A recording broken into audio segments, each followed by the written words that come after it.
it to help with your homework.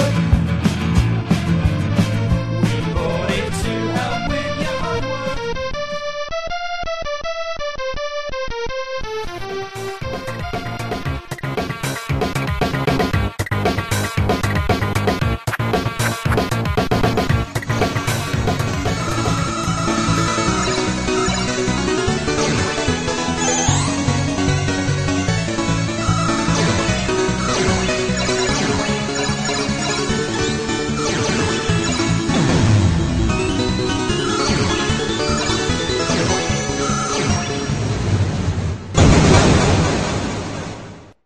Retrocomputaria, porque velho é o seu PC.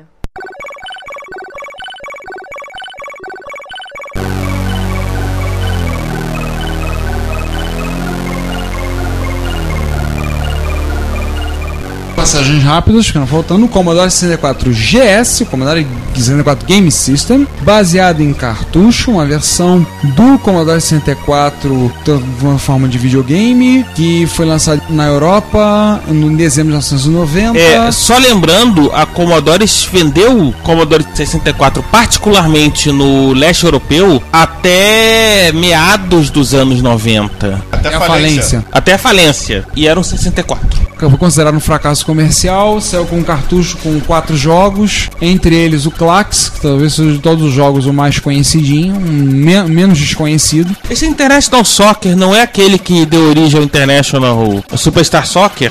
Não, International Superstar Soccer é da Konami. É a mesma coisa. Não, esse aí, não, esse tá aí certo. É da Commodore e International Superstar Soccer é da Konami. Mas aqui é quase o mesmo, olha lá. Futebol não dá pra variar muito. Futebol nessa época não dava pra variar. Não dá mesmo. Foi não sei se foi um videogame de Commodore 64. Não tinha muito o que comentar. A não ser o fato de que a Ocean produziu um remake de Double Dragon. Remake de Double Dragon, Navy Seals, Robocop 2, Robocop 3, XHQ 2, assim, Shadow of the Beast, Lemmings. Então, a única grande vantagem que o Commodore 64 GS tinha era o fato dele ter jogos em cartucho, que você rolava e ele te dando 541. Só que tem um pequeno detalhe, os jogos do Commodore 64 GS também rodavam perfeitamente no Commodore 64, que tinha entrada de cartucho. Os usuários compravam os jogos do 64 GS para rodar no 64 convencional. E simples assim. Aliás, uma curiosidade que a gente viu aqui é que alguns dos primeiros cartuchos da Ocean tinham uma falha de projeto, que o conector do cartucho era muito para dentro do case. Alguns dos staff tiveram que literalmente furar o cartucho nas laterais para poder fazer encaixar. Entravam no Commodore 64, entravam no GS, mas não entravam no 64 original. Pelo visto, o pessoal já tava meio pé da vida em relação ao fato do pessoal não comprar o console. Depois do que o João comentou, vocês entendem por que não deu certo. Ele teve inclusive problemas de hardware, mas isso não vem ao caso. Esta é uma falha engraçadíssima aqui que eu tô olhando, vale a pena. A versão de Commodore 64 de Exterminador do Futuro 2, famoso filme, que tá fazendo 20 anos esse ano, foi feito para o console, mas era incluído num cartucho que era necessário que o usuário pressionasse uma tecla para acessar o jogo, num videogame que não tinha teclado. Tornando injogável. Beleza.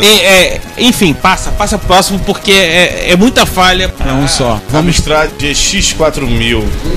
Seguinte, só para lembrar, se você acha que Sir Alan Sugar, Lord Sugar, iria ficar de fora, né, da festa da uva, que era você tentar um videogame e não conseguir, tá aí o GX4000, que era basicamente um CPC 6128 metido a besta, né? Mas não tinha monitor, então a fonte não tava no monitor dele. Esse vale a pena. Isso é legal, né? O design dele lembrava até o dos Z-Mix. Posso dizer excêntricos quanto. Lançado em 1990, uso de cartuchos, Z80A, saiu no mercado custando 100 libras esterlinas. Na época, seus cartuchos podiam ser usados também no Amstrad 464 e no 6128 Plus. Eu acho que o Ricardo já disse tudo porque que não deu certo. É, né?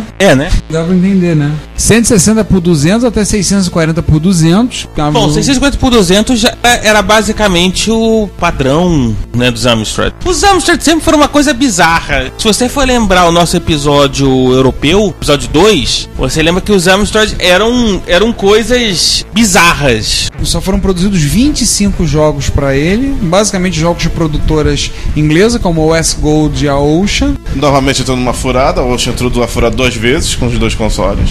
Pois é. Visivelmente o fracasso dele.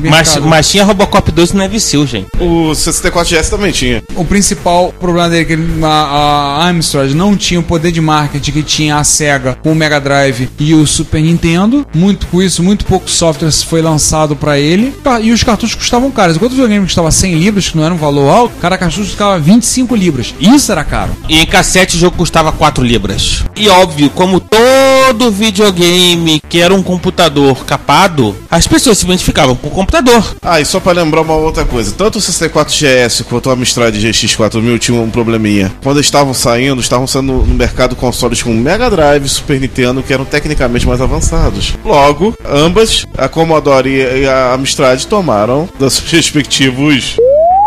Tomaram na cabeça. Exatamente. Como um erro que a Amstrad cometeu, a Commodore cometeu e outras cometeram, que foi acreditar que pessoas pagariam a mais pelo cartucho porque o cartucho era mais confiável do que o cassete. Pela diferença de preço, não era. Mais uma vez, as pessoas, quando olharam o videogame e viram que era um computador capado, ficavam com o computador. As pessoas continuavam comprando o Commodore 64 e não compravam o GS. As pessoas continuavam comprando os Amstrad 61, 26, sei lá, números malucos sem sentido da Amstrad e não compravam os ST4000. Então já dá pra ver um padrão de falhas que, vamos dizer assim, transborda pro nosso último... Mas antes vamos falar de... Acho que a gente pode fazer um parênteses antes de falar do nosso último, falar de 2 máquinas que na verdade não eram híbridos de videogame e computador. Vamos falar de 3. Vamos começar pelo gancho da Amstrad de falar do Mega PC. O Mega PC, na realidade, tem que falar de uma máquina primeiro, que é o Sega Terra Drive, que foi lançado só no Japão, que era um híbrido de Mega Drive e PC. O Sega Terra Drive era um 386, se eu não me engano.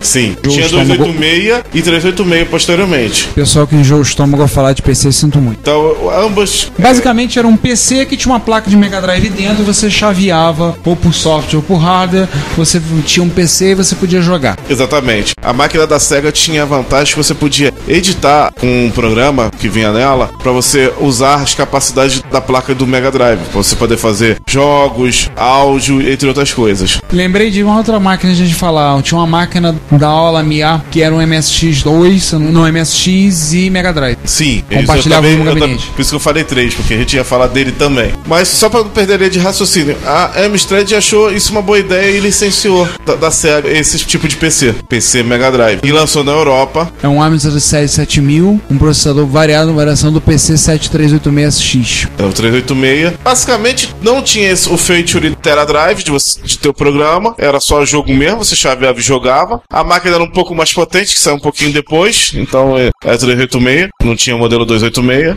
Porque o Terra Drive era 286. Isso. E a grande diferença é que o Terra Drive, o monitor era um monitor composto. Ele não. Ele era um VGA, né? Ele era um VGA. Tirando desses dois, Só que com frequência variada. Óbvio. E tinha um detalhe, a Amstrad vendeu o Mega PC pelo simpático precinho de 999 libras e 99 pence, pois caiu para 599 libras. Não preciso nem dizer que tanto no caso da Sega quanto no caso da Amstrad não deu muito certo. E o Alamiya AX990. Esse aí, ao contrário dos outros dois que a gente falou, esse aí eu acho que a Sega não tem conhecimento dele. Isso é feito pela empresa que produziu algumas máquinas padrão MSX nos países árabes, né? A Alamiya. Ele tinha dentro uma placa de um MSX, era um MSX1 e um Mega Drive. Só que eles não se davam assim, eles apenas conviviam no mesmo gabinete. Apenas um switch na traseira para chavear entre eles e 2 portas de cartucho, uma porta de cartucho para um, outra para outro e pronto. Basicamente isso. Basicamente, eu não entendi por que lançaram o micro assim. Pelo mesmo motivo que lançaram o Terra Drive ou lançaram o da Amstrad. Eu não entendo porque lançaram esses micros híbridos. Tentar juntar tudo numa coisa só, tentar fazer interação, tentar uma interação sem ser interativo. Tentar sacanear o cliente, coisas assim. Agora sim você falou algo faz sentido. Vender gato por lebre, coisa do tipo. Juntar dois que juntam nos dois não dá um que preste. A gente falou esses híbridos assim só pra citar mesmo, porque é interessante que houve esses casos na história da microinformática, né? Então, senhores, vamos fechar a mesa, passar a régua vamos fechar a mesa e vamos falar de uma máquina que, cá entre nós, vai dar calafrios no nosso amigo Sander. Bem, galera, a gente vai entrar aqui numa máquina que me deixa mais arrepiado quando eu lembro dessa época, porque eu estava lá, eu vi e eu tive o prazer de meter a mão dela, que é o Apple Pippin. Opa! Foi a tentativa da... Não tô com vontade de ir no banheiro agora, não. Esse é o Apple Pippin. Na verdade, foi uma tentativa da Apple de colocar o que ela tinha nos seus computadores em uma plataforma de videogame, tal como todas as outras tentaram na época, só que ela meio que vacilou em relação ao hardware, porque tinha uma grande possibilidade de você transformar isso numa plataforma realmente decente, tal como eram grandes sucessos dela, que não, tudo bem, então são grandes sucessos que foram feios, tal como o Newton, mas o Apple Pippin, ele poderia ter trazido para a plataforma videogameística todo o legado dos jogos, dos grandes títulos de Apple na época, do seu Applezinho 2 Plus lá, que você rodava um Karateka da vida, mas... Ou então os mesmos jogos que estavam saindo no Mac. Não, no Mac não tinha, né? Tinha. Perdão, ele era baseado em Mac. Você podia os jogos que tinha. Gente, foi muito traumatizado pro Sander, então de fácil desconto. Foi ele, e principalmente porque ele era baseado no PowerPC degradado. 603, né? 603, Isso aí, era 606. Isso aí. Apesar do hardware bugado, as cagadas técnicas dele, ele tem algumas coisas muito interessantes que viriam a ser padrão de videogames da atualidade. Tal como, por exemplo, em 95, inclusive a época de lançamento desse, se não me engano, foi 95, 97 ou 96. 95. Foi lançado em dezembro de 95 no Japão, lançamento limitado. Foi lançado full em 28 de março de 96 e em 1º de setembro de 96 foi lançado na América do Norte. E ainda teve uma grande falha, que foi a união, na minha opinião, da grande Apple, da Big Apple, com uma empresinha chamada Bandai, que era maior do que a Apple na época, mas olhou pra eles e falou: vocês estão brincando, né? Vocês querem me pagar? Tudo bem. Mas então, cara, eles não levaram Já que questão também, Sander, que era o fato de que a Bandai entrou o Pippin como uma maneira de entrar no mercado de videogames. Mas a Bandai, eu acho que ela nunca conseguiu efetivamente a vontade política e empresarial de entrar no mercado num momento em que a concorrência toda tinha seu videogame. Né? Tipo, você tava falando já num mundo em que já tinha o Sega Saturn, em que já tinha o PlayStation, em que já tinha o Nintendo 64. Exatamente. E todas as software houses grandes software houses japonesas estavam comprometidas com algum deles.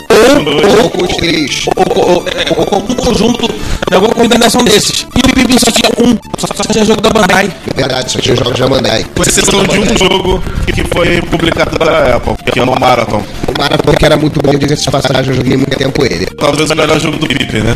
Talvez o melhor jogo do Pippin, mas as falhas dele não consistiam só aí. Consistiam, claro, na velocidade do console, que era tosca. Ele tinha alguns conceitos inovadores que na época outros consoles já tinham, que virariam um padrão hoje em dia, tipo um modem. Ele já tinha um modem. Na época que um videogame que... De quanto mesmo, Sander? 14.400. Fala mais alto! 14.400. Fala mais alto! 14.400! E na época já, por exemplo, o Dreamcast ele já tinha embutido, pelo menos o meu Dreamcast ele veio com duplo, ele vinha com o conectorzinho de rede, internet padrão, UDP. Sim. E vinha com o modemzinho, eu podia substituir um pelo outro. E o modem era um modem de 56K, que era o que a gente utilizava na época, tá? E isso surgiria muito pouco tempo após o Pippin. Perfeitamente. Mas aí vem conceitos inovadores. Porque, por exemplo, você tinha o modem, você tinha a rede nos outros consoles, você tinha expansão do modem do PS2, mas você não tinha uma rede dedicada a eles. E o Pippin trouxe esse conceito de uma rede tal como hoje existe a PSN, de tal como hoje existe a Live. Exatamente. Então, ele tinha esse conceito. Eu não lembro do nome dela. PSNet at Word, isso aí. Outra coisa que também que eu vi muito interessante é que os controles dele tem trackball embutidos. Sim. Quando o conceito ainda não era difundido, que era o conceito do analógico, do analógico / digital embutido em um único case, PlayStation surgiu com essa ideia e a Apple tentou fazer melhor. Só que nessa época, eu não sei onde estava a cabeça dos engenheiros, sabe? E eu não sei se estava muito boa não, porque ele fez um controle em formato boomerang. Opa. Com teclas que era muito interessante, porque as três principais teclas, que eram o Start Select e é como se fosse a home screen do PlayStation, que é o botão central. Era quase embaixo do controle. Não, ficava exatamente aonde você apoiava os dedos. Então você estava muito bem jogando, vez ou outra tua mão estava. Ele tem a impressão de não ser fino, mas ele é muito fino. Então a mão encaixava e, pra quem tem mão muito grande, o dedo dava uma esbarrada ali meio de sequela e às vezes pausava o jogo, às vezes entrava select. E aquele trackball, cara, era a coisa mais bizarra do mundo. Eu nunca vi utilidade pra ele. Eu não vi jogos que tivessem utilidade pra ele. A não ser, claro, naquela época já era arcaico, mas era o Arkanoid, né? Inclusive o nome combina, arcaico Arkanoid. Mas vamos às especificações dele, né? Pô, mas nem Arkanoid tinha, isso que eu problema. Não, nem Arkanoid tinha. Se tivesse, tinha feito sucesso, talvez. Entre as especificações dele, tá? Ele tem um processador capado, PowerPC 603, tá? De 66 míseros megahertz. Enquanto que os Macs da mesma época tinham 200, 200, isso aí. Mas é aquele negócio, a Apple pensava no Pippin muito mais como um computador de baixo custo, apesar de ter saído a $599 que foi um absurdo nos Estados Unidos. Isso que é baixo custo, hein? Enfim, mas era lógico, em termos de preço, crianças, a Apple já foi muito pior do que é hoje em dia. Sim, claro. Vocês acham que Apple é caro? Vocês não são da nossa época. Mas vamos continuar as especificações do monstrinho aqui. O outro grande feio da plataforma é que tanto a memória de vídeo quanto a memória principal do sistema era uma única pastilha combinada de 5 megabytes. E cara, quem tem PC hoje em dia, ainda hoje em dia com memória dedicada, sabe a bosta que é. Você compartilhar o barramento de dados, que hoje é rápido, antigamente não era. Compartilhar o barramento de dados entre memória e RAM do sistema, isso não era uma coisa muito inteligente. Mesmo nas épocas remotas, mas tudo bem. Ele tinha placas de expansão. Para um videogame isso era meio notável na época, uma placa de expansão de memória. É, mas até aí o Mart também tinha. Sim, mas a utilidade prática no Mart existia, no Pippin não. Ah, tá. O Mart poderia virar um computador. Você conseguia transformar ele num computador com um pouco de esforço. O Pippin, pô, cara... Muito esforço rodar alguma coisa do Mac, isso né? Aí. Mas tudo bem, você tinha 128K de SRAM, você tinha um CD-ROM que já era muito rápido pra época, que era o de 4x, enquanto o PlayStation tinha um de 2. Pois é. E foi lançado depois. PlayStation e Saturno. De 2, Saturno nem se fala. Foi um videogame 2D fantástico que nasceu numa era 3D. Ele tinha que ter nascido 5 anos atrás. Que aí ele concorreria... Antes, né? 5 anos antes. Isso. Ele concorreria muito bem com o Neo Geo. Porque o Neo Geo... na minha opinião. O Neo Geo CD é um grande fail, né? Porque era o Neo Geo CD, porém ele tinha a memória do cartucho embutido e você tinha que fazer o load do jogo quase inteiro pra memória interna, né? Vai. Era o load mais demorado da face da Terra, mas tudo bem. 1x e vamos lá. 1x e corre pra lá. Aí, voltando aqui ao nosso Pippin, ele tinha 2 portas seriais de alta velocidade, tá? Uma Geoport, que eu não sei o que é. Isso pra mim é novidade. Em videogame? Não tenho ideia do que seja. É uma porta de geolocalização? Ah, não, era porta serial. Era uma porta serial, mas... Padrão Mac, né? Ah, era uma pré-USB, cara. Gente, era uma pré-USB. Gente, só lembrando, mais uma vez, o Pippin era visto pela Apple como um Mac de baixo custo. Então, o Geoport, que era a porta de comunicação serial dos Mac pré-iMac, digamos assim, tinha suporte a Local Talk. Sim. Estavam lá presentes. Nossa. Sim, tinha. tava lá. Porque, vou até repetir, era um System 7.5. Alguma coisa cortada aí que... Capadona, não tinha interação do usuário direta, né? Não. Mas aí vem as coisas bizarras que eu não... sim, claro. Antes que eu me esqueça, né? ADB. ADB, sim. ADB é importante. ADB era uma maneira como a gente conectava os teclados e mouses no Apple de antigamente. Mas aí vem a parada bizarra, tipo, pra que slot PCI num videogame? Pra que aumentar o custo de um videogame enfiando slot PCI, slot PCI, né? Porque, mais uma vez, o Pippin não era originalmente pensado como videogame. O Pippin foi transformado em videogame porque a Bandai comprou a ideia do Pippin. Senão a Apple provavelmente engavetaria o Pippin em... Como é que você diz, Ricardo? Na gaveta de boca redonda? Exatamente.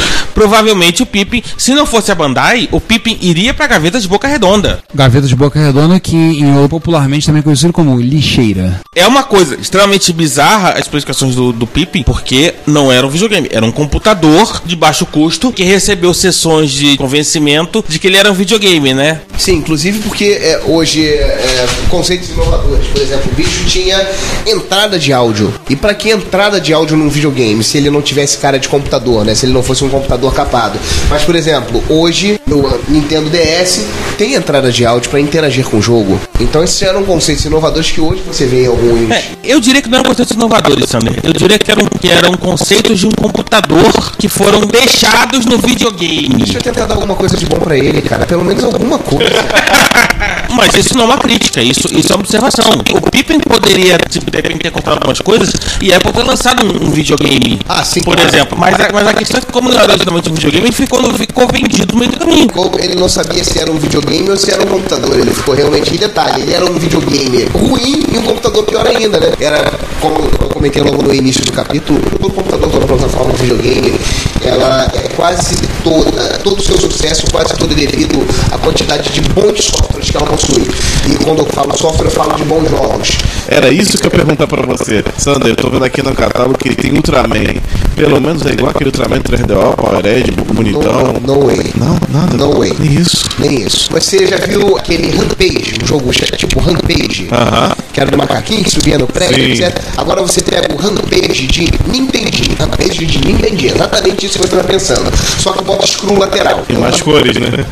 E mais cores. Não, nem tanto mais cores, porque o Ultraman era branco com uma lista que tentava simular um degradê cinza com uma lista vermelha nos braços. Não tinha tantas coisas assim. E a jogabilidade era a coisa mais bizarra do mundo. Queria saber por que a Bandai lança um jogo espetacular no 3DO na mesma época que ela tem o próprio videogame dela e lança essa coisa. Porque exatamente ela não É a Bandai, gente. Não é a Bandai. É porque ela não levou a Apple a sério. Quando a Apple surgiu com essa... Não levou mesmo a sério. Não levou a Apple a sério e a Apple largou o projeto na mão da Bandai. Por isso que eu tento pelo menos um pouquinho... Mais uma vez, como a Bandai iria levar um projeto que a Apple deixou crescer com uma crise de identidade de uma tal maneira... Curiosamente, a supervisão sobre o projeto foi muito pequena. E aí você vê que houve as importações do hardware da Apple. Como todo mundo utilizava IDE, Apple utilizava SCSI. Mas SCSI era caro, mas a porcaria do videogame me vinha com uma interface SCSI. E explica isso. Pior, ele não via só com uma interface SCSI, ele via com uma porta SCSI, um Centronics traseiro de 50 pinos gigantesco na traseira. Mais uma vez, era a ideia de um computador mais barato. E que foi transformado em videogame e que não teve as conversões e as mudanças de projeto necessárias para uma situação nova. Tanto é que saiu no preço $599, absurdo. Absurdo, sim. Se você viu o gabinete dele, ele lembra vagamente o gabinete da série Performa. É verdade. E ele, para um videogame, ele tinha coisas que, não seriam utilizadas. Tinham coisas que eram bizarras, do tipo, pra que eu vou colocar um videogame ligado no monitor? O videogame eu quero ele como uma central de entretenimento na minha sala. Eu tenho monitor na minha sala, aliás, atualmente eu tenho. Mas naquela época eu não tinha. E ele tinha saída VGA. E aí, coisas bizarras. O videogame era Trial System de cores, VGA, NTSC e pau. Para um mercado localizado, pra que eu vou fazer um sistema multisystem se na época que ele foi lançado, o Brasil o que imperava era o pau M? Hoje tudo bem, você entende com a redução de custos, etc. É viável fazer um sistema desse, inclusive chaveável por software, tranquilo. Eles podiam ter colocado apenas a NTSC, porque os Estados Unidos, a NTSC e o Japão também. Mas eles queriam atingir a Europa. Nem chegaram perto, pelo visto. Não chegaram nem perto, eles não conseguiram sair dos Estados Unidos, aliás, não conseguiram sair do Japão. Segundo as contas, foram produzidos 100 mil, mas só foram vendidos 42 mil. Ou seja, um fracasso. Em termos de jogos, no total, por exemplo, nos jogos americanos, ele veio com 18 títulos vendidos separadamente. E entre os japoneses, o número de jogos lançados foi menor do que 80. Ou seja, talvez ele não tenha chegado a uma centena de jogos, o que para um videogame... Não é nada. Não é nada. Nada mesmo. Ainda com todo esse fail, ele ainda conseguiu ter uma vida útil... Até 97. Sim, igual de um console normal, cuja vida útil calculada é de 3 anos. Ele teve 2 anos, mas aí chegou perto da vida útil de um videogame. O que é incrível para um videogame com tão poucos títulos. Devido a isso, em maio de 2006, ele foi listado em 22º lugar na lista dos piores produtos de todos os tempos, por uma pesquisa da PC World americana. E em 2009, ele foi classificado em 10º lugar no top 10 dos piores videogames de todos os tempos do site screwattack.com. Ou seja, ele fedia. Muito. A maçã tava podre e escondida por debaixo do capô, porque se vocês notarem na case do videogame, você não tem uma maçã. E um último detalhe que vê, realmente ele não tem uma maçã, ele chegou a ser vendido na Europa. Aí que tá, João. Nossa. 5 mil unidades foram vendidas na Irlanda, chamado de KMP 2000. São os pipins mais raros, todos. São os mais difíceis de serem encontrados para colecionadores. com isso a gente pode encerrar o podcast, né? Não, para, faltou um. Quem? Primeiro Xbox. Vai, PC o caramba aqui, não. O primeiro Xbox não conta, João, por favor. Então com isso a gente pode fechar, antes que o Sander caia podre. Gente, a coisa tá feia hoje pro Sander, vocês não têm ideia. Vou parar por aqui, senão o pessoal vai mandar um Master Chief dar uns pipocos, dar uns tiros. É perigoso, né? Perigoso. Não quer desafiar o Master Chief. Pois é. Então, gente, muito obrigado por vocês terem ouvido até aqui. Esse foi o nosso episódio sobre micros viraram videogames viraram micros e quem saiu do micro saindo do armário, essas coisas todas aí. Continuem ouvindo o nosso podcast, comentem, lembre que o seu comentário é o nosso salário. retrocomputaria@gmail.com. Comentem retrocomputaria.blogspot.com ou no Dimensão Nerd. Estejam aí comentando, mandando tweets, falem o que vocês acharam. Espero que vocês tenham gostado do episódio, como nós gostamos de fazer. O Sander, por exemplo, gostou muito. Embora ele esteja com febre, ele pelo menos tá se divertindo. Ah, com certeza. Olha os meus riscos pelo PIB. Tô rindo aqui pra caramba por causa do PIB. Como vocês ouviram, então. E qual vai ser o nosso próximo episódio? Seria qual o primeiro dossiê? O primeiro dossiê. Só vamos fazer uma observação sobre o primeiro dossiê. E não vou falar do que é, mas quem nos ouviu vai... Afinal de contas é um dossiê, então segredo.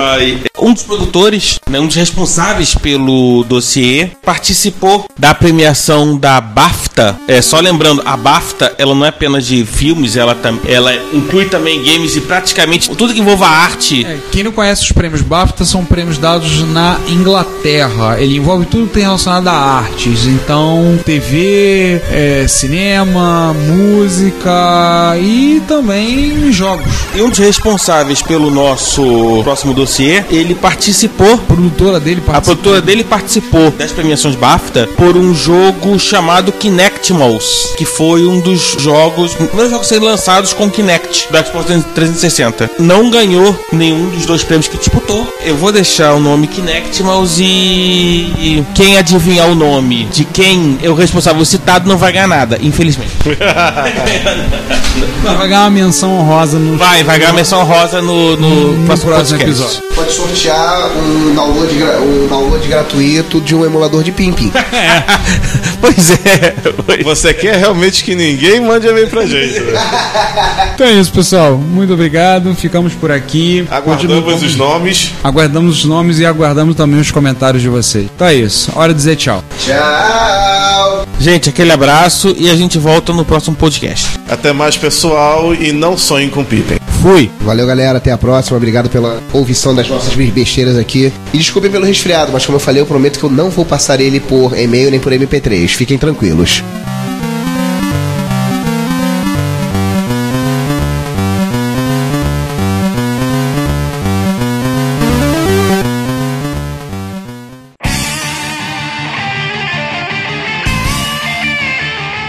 Este ano a Fundação do Câncer completa 20 anos comemorando, mas com muito trabalho pela frente. O câncer já é a segunda causa de morte no Brasil e a primeira em vários países desenvolvidos. A Fundação do Câncer atua junto ao INCA em ações estratégicas como a expansão da rede brasileira de bancos de sangue de cordão umbilical e placentário, o Brasil Cord, que ampliará as chances de um paciente que precisa de transplante de medula óssea encontrar um doador compatível. Também desenvolveu a unidade de tratamento intensivo pediátrico do INCA, o Instituto Nacional do Câncer. É um trabalho muito importante, mas que precisa aumentar. Você pode ajudar através de doações em cartão de crédito ou boleto bancário. A central de atendimento fica no telefone 0 operadora 21 2157 4600. Você pode tirar suas dúvidas pelo site cancer.org.br e siga-os no Twitter FDO Câncer. Fundação do Câncer 20 anos. Com você pela vida.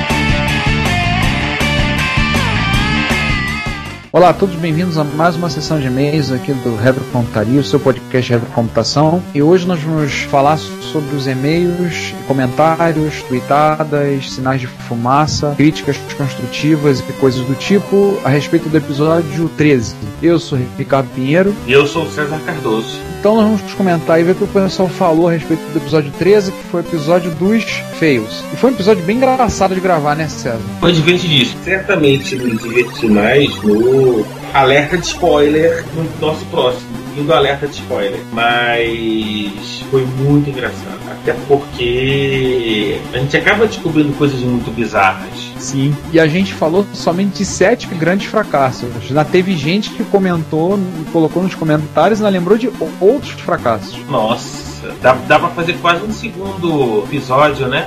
Um deles, inclusive, uma pessoa que comenta se diz o anônimo, mas ele diz no final, vocês sabem quem. Acho que é interessante postar um comentário. Então, já que nós sabemos, quinto elemento, um abraço pra você, como se ele fosse passar em branco, né? Como se a gente não soubesse que era ele. Né? E ele comentou que o episódio a gente esqueceu de falar do Enterprise.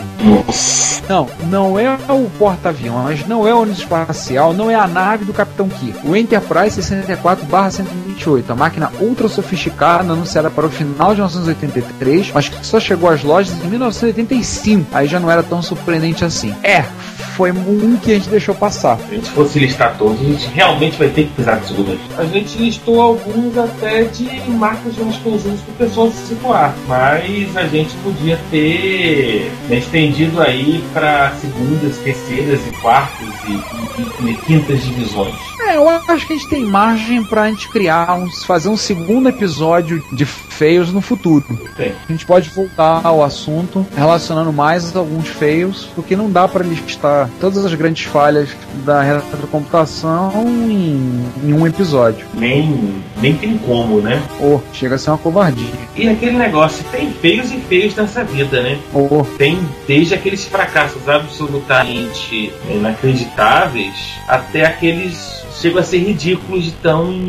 Enfim, né? Cada caso é um caso. Exatamente. Tem mais um comentário, a gente vai listar com o comentário do Márcio Lima, que participou da gravação desse episódio. Aliás, foi engraçado, né? O Márcio, a gente encontrou com ele aquele dia, a gente virou e literalmente a gente falou, tá sem fazer nada? Tô, então vem gravar com a gente. A gente arrastou o Márcio para gravar. No comentário ele agradeceu, obrigado por me permitir a participação no Retrocomputarismo. Espero que tenha ajudado e não atrapalhado. Sucesso com o projeto. Aí ele ajudou, foi divertidíssimo. O Márcio teve, como vocês perceberam, né, tem umas tiradas assim engraçadíssimas. Algumas das melhores do episódio foram dele. Aliás, uma pessoa que não comentou, mas falou comigo esse dia no MSN, disse que viu no episódio 13 e deu gargalhadas, andando na rua, no ônibus, indo pro trabalho, dando gargalhadas no meio da rua e todo mundo achando que ele era maluco. Ele disse que foi muito engraçado, achou muito divertido o episódio. O 13, mais uma vez, né, não é o mais engraçado.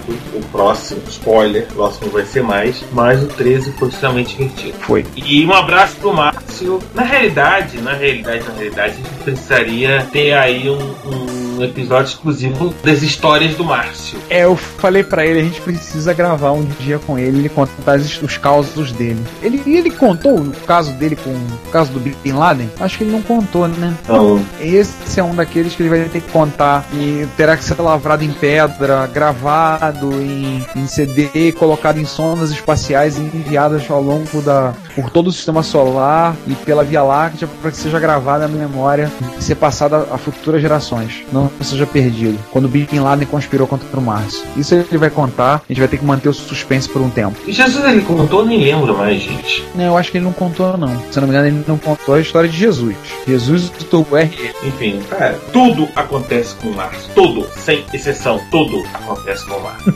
É verdade. Ainda tem mais 2 comentários. O comentário do Draco Bahamut, que falou que ia escutar, que não estava gostando da edição dos últimos. Bem, eu espero que ele tenha gostado da edição do episódio 13. Mais uma vez, já que vocês estão ouvindo aqui o nosso pedido de desculpas, como vocês ouviram, no início de cada uma das partes do episódio 14, foi um problema que nós tivemos na gravação e não sabemos porquê, mas parte do áudio de forma aleatória estavam corrompidas. Se eu não me engano, 8 ou 9 partes corrompidas ao longo de toda a gravação. E como surge completamente por acaso e desaparece o ruído completamente por acaso, a gente não tinha como regravar aquele trecho, porque era uma frase, era uma conversa, e se a gente cortasse, perdia o sentido da conversa. Então, infelizmente, a gente teve esse problema. Tanto que vocês devem ter percebido que as vírgulas sonoras a gente não usou nenhuma nesse episódio. Eu não coloquei nenhuma na edição, nenhuma brincadeirinha por conta disso. Já no próximo episódio, spoiler, vai voltar. Vocês ouvirão algumas piadinhas sonoras. Tem mais um comentário que é do Márcio Neves Machado, do Rio de Janeiro, que ele comenta do 486SX do processador, citou o processador 486SX em algum momento na gravação, e ele comentou que era a maior inutilidade que já existiu. Era um 486DX comum, mas com o coprocessador desativado, normalmente refúgio de produção, onde a FPU não funcionava mesmo e era então desligada do consumo de energia e do barramento. Só uma observação, Márcio. Eu não acho que era inutilidade, eu acho que era safadeza. Mas a AMD não andou fazendo isso com os Phenom? Não andou essa história dos Phenom de 3 núcleos, na verdade 4, que é o núcleo do defeito? Continua sendo safadeza. Tá, então tudo bem. Qual que dá em Chico, tem Francisco. E não satisfeito, ele lembrou do i487SX, que era basicamente o processador do 486SX funcionando, e do i486 Overdrive, que era o i486DX, que os mais novos plugavam em cima do 486 e desligava o 486SX. Depois, felizmente, os processadores começaram a vir soquetar. Realmente, isso foi uma gracinha nada engraçada da dona Intel. Safadeza. E não oculta, não. Implícita. É verdade. Infelizmente não tivemos nenhuma mensagem pelo Twitter, inclusive a nossa reclamação aí que o pessoal tá comentando muito pouco, e Twitter a gente não tem recebido nenhuma mensagem através dessa rede social. Então, pedir a vocês que mandem mensagem, comentem, falem se tá achando legal o episódio, o que vocês estão achando, se tá bom, tá ruim, a gente continua querendo saber a opinião de vocês. Mas a gente recebeu alguns e-mails. Eles são legais. Além dos e-mails do Quinto Elemento, né? Que é um caso à parte. Temos alguns e-mails do Melo Júnior, 2 e-mails dele, que ouviu o podcast recentemente, conheceu-nos há um mês, mas além de fazer ele lembrar de um monte de coisas, o fez aprender muito também. Que bom. Ótimo. Que bom que ele tem ouvido, tem feito que nem eu, ouvindo podcast no carro. Eu faço isso muito também. E já indicou, inclusive, o programa para os alunos dele. Que bom, e explicar que eu falei aos alunos. Ele é professor do curso de Sistemas e Mídias Digitais da Universidade Federal do Ceará. Provavelmente ele está nessa até hoje, graças ao Expert 1.1 que ele teve quando criança, na sua infância, ele começou nessa área. Melo, a gente também vem dessa época. E ele comenta, né, que tá torcendo para os episódios da Microsistemas e dos micros nacionais. Quanto a microsistemas, assim, eu gostaria muito da gente poder contar com a presença do Renato De Giovanni na gravação. Seria uma pessoa assim, fundamental para estar falando. Eu já tentei entrar em contato com o Renato, não tive resposta, vou tentar novamente. Eu estou pensando em começar uma campanha, um abaixo-assinado, ou pedir aos ouvintes. Vamos ver o seguinte, tem algumas pessoas que eu tenho tentado entrar em contato para falar sobre, trazer para dar entrevista. Vamos ver o seguinte, se até o final do episódio 15 eu não tiver retorno deles, eu vou pedir a vocês, ouvintes, que colaborem nessa campanha, a gente começar a perturbar essas pessoas. São pessoas que são muito interessantes para conversar. Alguns a gente tem perto, então são fáceis de conversar. Algumas pessoas da época de MSX no Brasil, alguns a gente tem contato, é fácil conseguir eles falarem. Inclusive me cobra quase toda vez que encontra comigo e comenta sobre o podcast. Como é que é? Quando é que você vai querer que eu fale? Esse, inclusive, a gente vai ter que fazer um episódio sem censura, né, César? Ixi! Esse é aquele episódio que vai ter que conversar com o advogado da Combo antes? Com certeza. A gente vai ter que bater um papo com o advogado, porque esse vai voar coisa pra tudo que é lado. Aliás, tem que falar logo porque eu já preparei meu bunker, né? Antinuclear nuclear, já tá tudo bonitinho. De qualquer maneira, Vinícius, bate um papo com ele, tá? Ricardo, não eu, o advogado. Isso. Tem mais um e-mail do Melo Júnior, que ele indica o jogo Nightmare Remake, que apareceu lá no site do emulador Blue MSX. Ele indicou, ficou bem impressionado com o jogo, que a música foi refeita, tudo. Ele falou até que ficou mais interessante que o Nightmare Gold. Acho que vale uma explicação, né? O Nightmare Gold é uma produção nacional, feito pela Amusement Factory, que é o trabalho do Daniel Caetano, amigo nosso, a turma do MSX de São Paulo, capital. E o Nightmare Gold é para MSX 2 no caso. Então ele fez, na verdade, um patch, ele conseguiu uma autorização da Konami, ele tem essa autorização, a Konami o autorizou fazer a mudança do jogo, ele fez um patch que carrega por cima do jogo original. O Nightmare Remake é uma versão para Windows. Então, assim, por mais que ela seja bonita, o gráfico seja bacana, tudo, na minha opinião pessoal, Melo,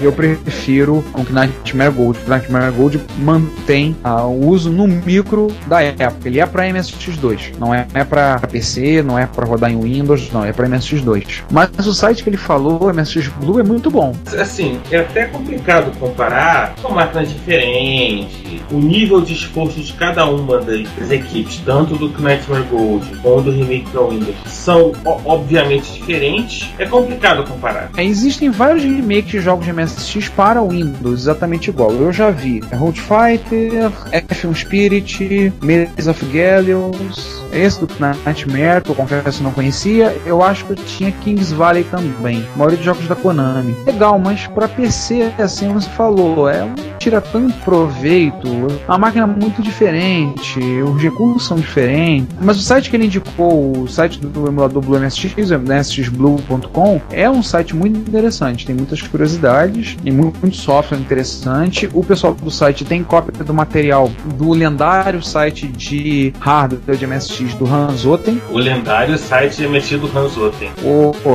Que tem muito material interessante, infelizmente, por conta de coisas que acontecem, o Hans se enfesou e tirou o site do ar. Tem muita gente que tem cópia do site, baixou tudo. Para o pessoal entender a questão de ser lendário, é o seguinte: ele tinha muito, mas muito material sobre micros relacionados ao MSX. Isso incluía manual de serviço de micros e periféricos, diversos esquemas, projetos do tipo faça você mesmo. Eu visitava muito ele por conta do meu MSX da Philips, que era uma das cobaias favoritas dos holandeses. Então, por exemplo, botar um turbo no micro, puxar um terceiro slot interno e outras coisas mais, tudo tinha lá. Eles têm o material e eles pretendem no futuro voltar a colocar esse material dentro do site. Mas além disso, eles têm bastante coisa realmente interessante lá. Acho que a gente pode relacionar ele, junto com ele, o MSX Files no Brasil, né, o site do Slotman. Isso. Muita coisa rara. O MSX Pro, que a gente pode indicar, que é o site do Luciano Sturaro, também muita informação em termos de hardware, muito projeto, muita coisa interessante para ver. A gente acha que um dia a gente vai ter que fazer uma relação desse site, né, César? Divulgar. Vai, a gente vai ter que um belo dia sentar e organizar todos os sites envolvendo hardware e coisas do gênero. Com certeza. Então é isso. Vamos passar agora para a nossa nova sessão, que são as erratas do Quinto Elemento. Que beleza! Mete bronca. Pois é, né? O Quinto Elemento agora tá... Todo episódio ele tá mandando os comentários dele. Vamos acabar criando uma sessão nesse podcast que vai ser ler as erratas do Quinto Elemento. Então ele fez alguns comentários a respeito do episódio 13, mandou 3 e-mails, comentários. Então a primeira coisa que ele manda, uma espécie de fail com toca do Luciano de Vando. A gente vai acabar linkando isso para vocês poderem ver. Realmente é algo muito estranho. Nossa, gente! Né? Só faça esse comentário. É assustador. Cara, o que é assustador dessa imagem, gente? Cuidado, cara. Se de deixar o Sander ver isso, ele vai querer transformar essa imagem numa vitrine do podcast. Isso não vai dar certo. Isso não vai dar certo. A gente vai ter que consultar o advogado antes disso, antes do que a gente imaginava. Bem, ele faz alguns comentários sobre o Sinclair QL e sobre uma coisa que a gente tinha comentado a respeito do Apple. Então, o Quinto Elemento começa falando umas coisas sobre o Sinclair QL, comentando que o processador 68008 é o 68000, apenas com um barramento mais lento na hora de trocar dados com a memória, ou seja, na prática é a mesma coisa. E ele comenta que o processador usado no Amiga 600, que era o 68 EC000, ele tanto podia ser um 68000 quanto 68008. Basicamente a seleção era feita por ocasião do reset. E esse núcleo desse processador, do 68SE000, era o que deu origem no futuro depois ao Dragon Ball, que era o processador usado, foi usado basicamente nos Palms, né, César? O Dragon Ball foi utilizado basicamente na linha Palm, mas ainda continua sendo usado para embedded. Mas ainda hoje, se você procurar, você consegue comprar chips Dragon Ball para suas aplicações embedded. É óbvio que a linha Dragon Ball hoje em dia acabou evoluindo para ARM, né? Não. A linha Dragon Ball MX, que virou a linha IMX, que é que você tem, por exemplo, no Milestone. Eles trocaram, caíram 68000, mantiveram o nome e trocaram para ARM. Mas eu acho que se procurar, você ainda consegue comprar, né, os Dragon Ball clássico da Freescale. Porque a Motorola emancipou a fábrica de processadores e virou a Freescale, né? Isso. Continuando o quinto elemento nos diz que o microdrive é o cartão de memória da década de 80, realmente faz certo sentido, tinha mais ou menos o mesmo tamanho do cartão SD, e ele fala que o QL no final da sua história já era uma máquina muito boa, mas infelizmente cheia de pausa e com um ano de atraso no mercado. O erro da raiz quadrada do Sinclair Basic do ZX81 era culpa da Microsoft, não do Circuit Sinclair. Ou seja, podemos colocar essa Microsoft desde 1975 cometendo gafes por aí e encobrindo tudo. Para quem pensava que a gafe maior era o Windows 98 travando na hora de instalar um scanner na porta USB, e outros mais antigos. Ah não, gente, tem coisa pior nessa vida. Windows Me, Microsoft Bob, etc e tal. Até que acontece que ele comenta da sua escritório, ele comentou, pede desculpas, produzida por uma tal de Psion. Assim, a gente em algum momento vai falar da Psion. Psion é uma empresa que, de certa maneira, o legado dela continua firme e forte por aí. Firme e forte, assim, vamos ver até quando a Nokia mata, né? Continua, o legado continua. Vamos ver até quando a Nokia joga pá de cal. Falar pelo menos até 2016, então. E aí, mais uma vez, eles reclamam com a gente que a atualização do Apple IIe para Apple IIGS no gabinete não era feita pelo usuário. Acho que a gente já comentou isso. O Princeton está comentado, e aí tenta trollar a gente, dizendo que daqui a pouco a gente vai dizer que o usuário pode trocar a bateria do iPhone em casa. É mais fácil trocar qualquer coisa do Extreme. Estamos aí com a do Extreme sempre para ajudar a gente nesses momentos difíceis. E se você não conhece do Extreme, você tem um problema nas internets. Sério. Também tá falando de uma referência ao videogame da Coleco nos Simpsons, que é um episódio da 10ª temporada, onde a Lisa começa a jogar videogame, começa a ficar viciada em videogame e ela começa a negligenciar o estudo dela. E há uma referência ao episódio à Coleco. Isso. Bem, eu não assisti o episódio, então não posso dizer pra vocês qual é a referência. Então, vamos acreditar, já que o quinto elemento, entre outras coisas, é fã dos Simpsons, ele deve saber o que tá dizendo. Depois ele manda um outro comentário de um link da Bahia Pirata. Isso. Eu nem sei se está online esse link. A gente não vai postar. A gente não quer problema com a lei. Não. Mas enfim, tá no ar. No momento que você tá lendo, está no ar. Podemos dizer o que é? Eu vou ler a descrição em inglês. Pra traduzir, né? Uma coleção massiva de jogos utilitários, demos, magazines e aplicativos para Commodore 64. Nossa. A maioria está no formato D64, podem ser rodados no emulador ou podem ser copiados a partir de um PC por um Commodore, o famoso e infame Commodore 1541, usando o adaptador XA 1541 e o OpenCBM, com 15 GB, 16 GB quase. O que para um micro dos anos 80, mesmo que se produzindo hoje em dia, é um espaço assim, assustador de atividade. Eu fico imaginando quantos milhões de discos você vai ter que comprar. E sabendo que o 1541 você tem que contar um pouco mais acima, né? Tipo, se for 1 milhão de discos, tem que contar 1,5 milhão. É verdade. Mas enfim, eu não sou o João, nesse momento mais uma vez faz falta o João pra ele fazer esse cálculo direitinho, ele como dono de um 1541. Não sei se isso é um mérito ou um demérito dele ter um 1541, mas enfim, e ele reclama do hook comercial entre o Tron Legacy e o novo Commodore 64, já que no filme original o filme usa um Apple III. É verdade, então acaba sendo meio complicado, né? Ele mandou também uma tirinha. É uma tirinha ótima. É uma alusão, mais uma do Sinclair QL, né? O cara comprando o Sinclair QL, tirando da loja, espera, não venda, ainda temos que fazer uma última modificação. Mais um remendo na máquina. Agora eu não tô achando, César, ele mandou comentário do outro, da parte 2 e da parte 3? Não, acho que ele não mandou não. Então ele é um fudeba mesmo. Peraí, ele mandou um Catatal, já arremessou um tijolo chamado Especial 628. Mas aí vamos deixar isso pro João. A gente comentar mais à frente, né? Vamos deixar mais à frente pro João poder refutar o quinto elemento. Aliás, um dia a gente tem que fazer um especial disso, né? O João refutando o quinto elemento. Quase uma tréplica. Isso vai ser engraçado de se ouvir. Tipo, a gente vai largar tudo, só vai abrir o episódio, a gente vai passar os comentários do quinto elemento pro João e o João vai detoná-los um a um. Ou trollar, enfim, olha. A gente só vai assistir e comendo pipoca, né? Isso. Então, já que ele fez tanto protesto, a gente pode fazer um protesto com o quinto elemento. Pô, ele mandou os comentários pra gente da parte 1, tudo bem. E da parte 2 da parte 3? Olha essa fudeba. Acho que ele com preguiça.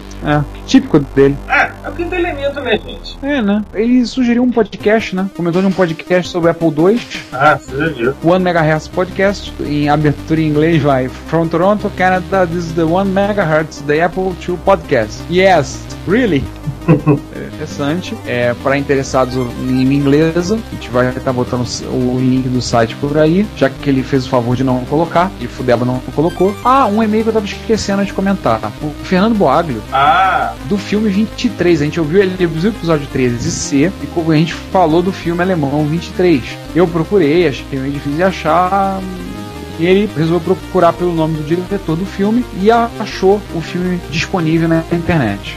A gente não vai botar porque é pirataria, vocês sabem pelo mesmo motivo nós não botamos o link do torrent do Commodore 64, mas fica a dica, dá para vocês encontrarem, tá? E o próprio Fernando disse que vai estar mantendo no torrent disponível na máquina dele esse filme. Também já baixei ele, pretendo assistir, depois eu comentarei aqui no podcast, a gente vai comentar o filme. Ele tá falando que no último comentário a gente ia falar as trolladas que a gente deu. Depois de trollar o Mundo Patrol do Spectrum, que realmente é triste, deem uma olhada nas séries Renegade, são invejáveis para MSX Social 3, que é a pior de todas, e mesmo assim com uma conversão não muito boa. Fernando, você foi gentil, o Renegade de 3 no MSX é um lixo. Vamos ser francos, é um lixo, pomba, é horroroso. Eu joguei, meu Deus.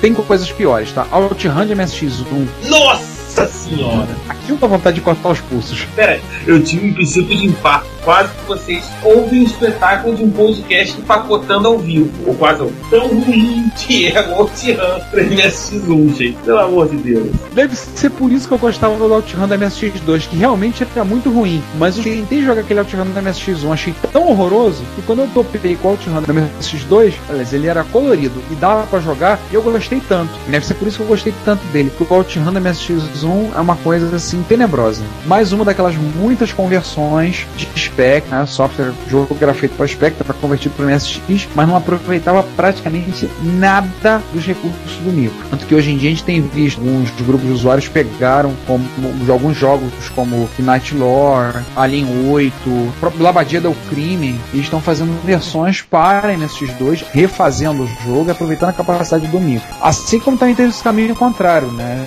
Tem gente que portou o Kings Valley do MSX para o Spectrum 128. Acho que isso a gente pode pensar nisso no futuro para um episódio, né? Falar desses portes é fogo, né? Só vai ter ideia de episódio. Tá ferrado, né?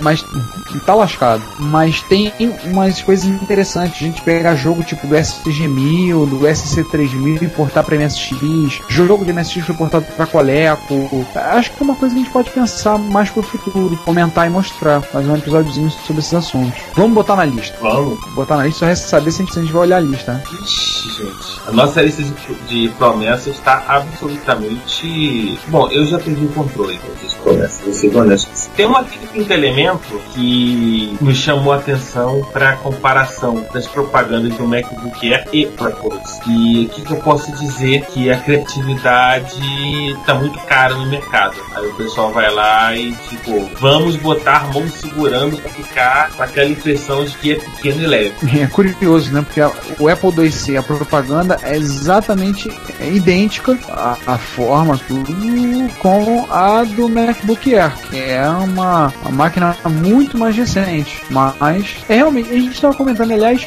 spoiler, no próximo episódio, vocês vão ouvir, a gente comenta um pouco sobre, entre outras coisas, sobre criatividade, como a criatividade anda em baixa em diversos ramos, tá dando pra ver que entre os publicitários também a criatividade anda em baixa. Eu digo, né, a criatividade está cara hoje em dia, o custo do mercado, o custo da criatividade está bem caro. É verdade. Acho que a gente pode encerrar comentando umas referências que ele encontrou. Ele dá a procurar algumas coisas, ele achou um site, um repositório de trabalhos acadêmicos em PDF, e ele encontrou alguns trabalhos acadêmicos sobre micros da época. Então, encontrou, por exemplo, referências a softwares nesse site. É um site da Springer Verlag, que é uma editora de publicações científicas. Ele encontrou algumas referências, por exemplo, Apple Soft. Ele encontrou 25 papers que fazem no seu nome tem referência ao Apple Soft Base. Para Commodore 64, ele também encontrou 210 referências à palavra do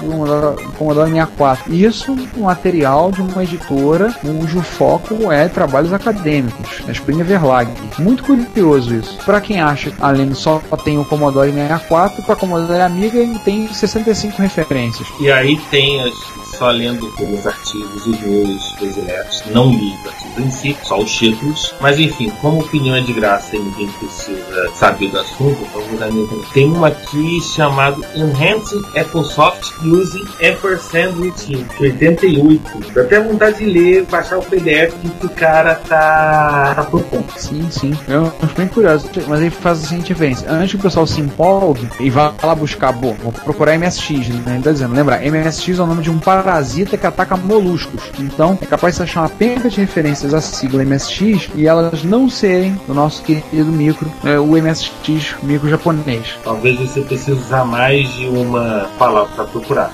Sim. Pra Amiga, eu achei um bem interessante. Parece, pelo menos, Software Basic Virtual Psychophysics using the Commodore Amiga and with Deluxe Paint 3. Nossa. Um abraço pro pessoal que usou muito Deluxe Paint nessa vida. Tem outra aqui interessantíssima. Conserving an Ancient Art of Music. Making Seed Tunes Editable. Enfim, divirtam-se aí. Vocês coloquem os títulos prediletos. Não vale ler o artigo, né? Tem que ser de orelhada. Vocês coloquem os seus títulos prediletos, comentários que a gente vai... Promete que vai ler e vai dar o devido crédito ao plano do Enfim, dá até vontade de procurar mais. Mas enfim, deixa pra lá. Só de curiosidade, se eu for colocar lá na data de hoje, procurando referências a MSX, só pela MSX, a sigla MSX, você vai encontrar 1212 referências. Claro, a maior parte delas não tem a ver com informática, como tem referência como um tipo de gene, uma sigla de uma medicação, parasitologia, psicofarmacologia, seja lá o que for isso, e por aí vai. Vamos fazer mais um spoiler do próximo episódio? Sim, próximo episódio. Além de estar muito engraçado, o próximo episódio, o episódio 15, é o primeiro episódio que nós vamos estar fazendo uma entrevista. E o entrevistado é uma pessoa que a gente tem muita empatia, um amigo nosso, e é um cara que está muito falado hoje em dia no meio de microinformática, principalmente no mercado de games. E a gente conhece ele antes desse movimento todo, do qual ele está encabeçando. Também vamos falar sobre isso. Mas a gente vai falar principalmente do primeiro hobby dele, que vocês vão descobrir quando ouvir o episódio 15 daqui a 2 semanas. Tá bom de spoiler, né? Já spoilerizamos bastante, né? Já. Eu acho que é o suficiente pro pessoal querer ouvir o nosso próximo podcast. Sim. Acho que tá bom, né? Tá bom. Então, gente, mais uma vez, obrigado por terem ouvido o nosso podcast. Comentem. A gente tem recebido menos comentários do que a gente gostaria. Gostaríamos de ler mais o que vocês têm a dizer sobre o nosso podcast. Mandem mensagens pelo Twitter. Entre na nossa comunidade no Orkut. Agora, nós temos uma comunidade no Orkut. Uau! Pois é, né? Daqui a pouco a gente vai ter uma página para ser curtida no Facebook. Um dia a gente chega lá. Entra na comunidade no Orkut, deem pitacos, opiniões, participem, mandem e-mails, mandem comentários.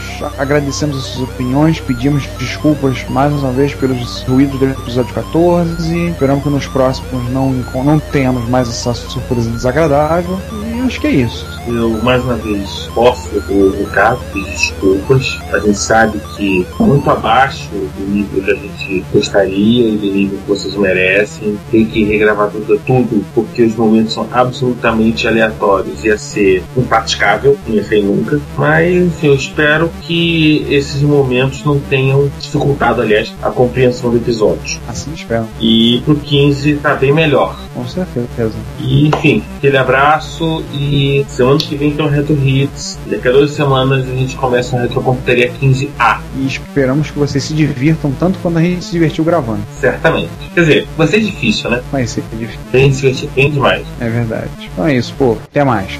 Um abraço.